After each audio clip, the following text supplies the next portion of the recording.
Hello guys, welcome to my new blog. তো আজকে আমরা বানাবো এঁচোড় চিংড়ি। আর তো ফার্স্টে আমাদের এঁচোড়টা কেটে নিতে হবে ভালো করে। কেটে নিয়ে তারপরে আলুটাও কেটে নিতে হবে। তারপরে দেখো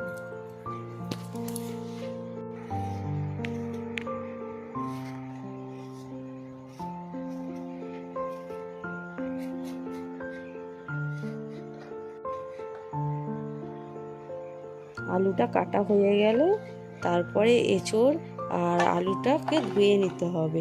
ধুয়ে নিয়ে প্রেসার কুকারটাকে আঁচে বসিয়ে দিতে হবে, মানে গ্যাসে বসিয়ে ওর মধ্যে 1 চিমটে হলুদ 1 চিমটে নুন দিয়ে ওইটাকে সেদ্ধ করে নিতে হবে। কমসে কম একটা সিটি মেরে নিতে হবে।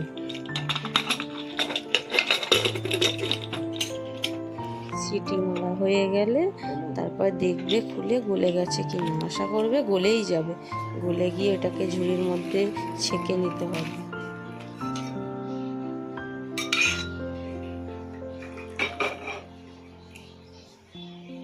জলটা ঝরে গেলে কড়াটা গ্যাসের উপরে বসিয়ে দেবে। তার উপর দিয়ে তেল দিয়ে দিও। দিয়ে তারপর একটুখানি আলুটা ভেজে নিও। ভেজে নিয়ে তুলে নিও। তুলে কী কী মশলা লাগবে এটা দেখে নিও। তোমরা বলে দিচ্ছি।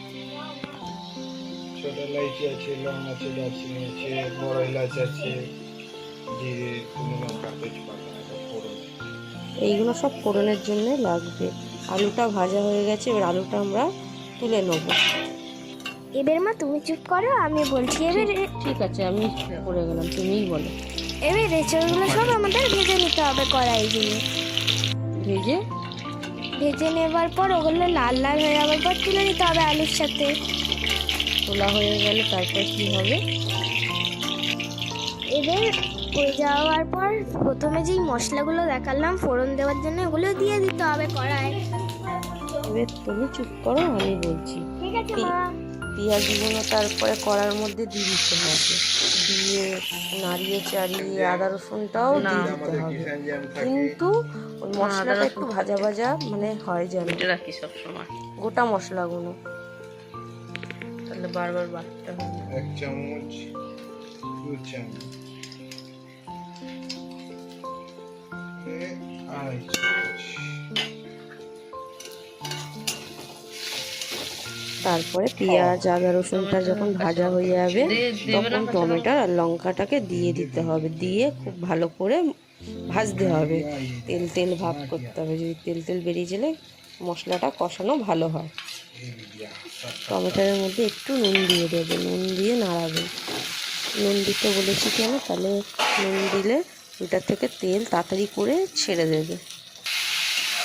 তার মধ্যে মশলার মধ্যে লঙ্কা হলুদ নুন দিয়ে নাড়াবে ভালো করে। আর আমরা একটা মশলা খুব বেশি খাই, মিট মশলা। মিট মশলা দিয়ে নাড়িয়ে দিতে হবে। মিট মশলাটা দিলে খুব ভালো হয় খেতে। মশলাটা কষানো হয়ে গেলে চিংড়ি মাছটা দিয়ে ভেজে নিতে হবে মশলার মধ্যে। ওর মধ্যে দিয়ে নাড়িয়ে চাড়িয়ে ভালো করে নাড়াতে হবে। মশলাটাও ভাজা হয়ে যাবে। তার উপর দিয়ে এঁচোড় চিংড়ি ওইগুলো দিয়ে এই ভাজতে হবে, কষতে হবে।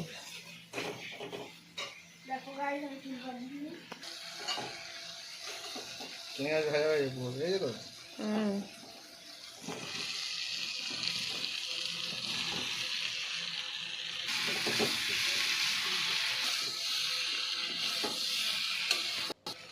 কষানো ফাইনালি হয়ে গেছে। এবার জলটা দিয়ে দিতে হবে। দিয়ে নাড়িয়ে ঢেকে রেখে দিতে হবে।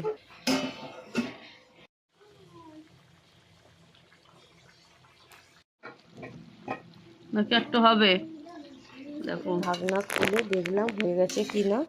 ফাইনালি দেখছি হয়ে গেছে। তার উপর দিয়ে গরম মশলা দিয়ে ফাইনালি রেডি এঁচোড় চিংড়ি রেসিপি।